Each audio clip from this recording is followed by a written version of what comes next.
In this tutorial, I'm going to show you how you can log into your Instagram account on your smartphone.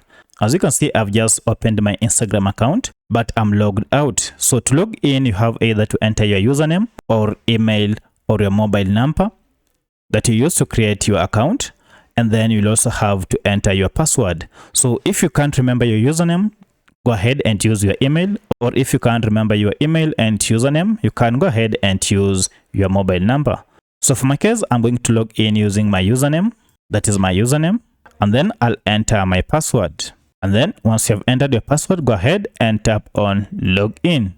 And this will log me in. And then I'll choose to save my login details.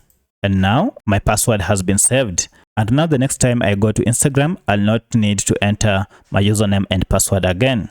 So that's how you log into your Instagram account, by following those simple steps. If you have any other question, kindly let me know in the comment section. Otherwise, if this video was helpful to you, kindly hit the like button and subscribe to this channel to support me. Thanks for watching, and let's meet in the next video.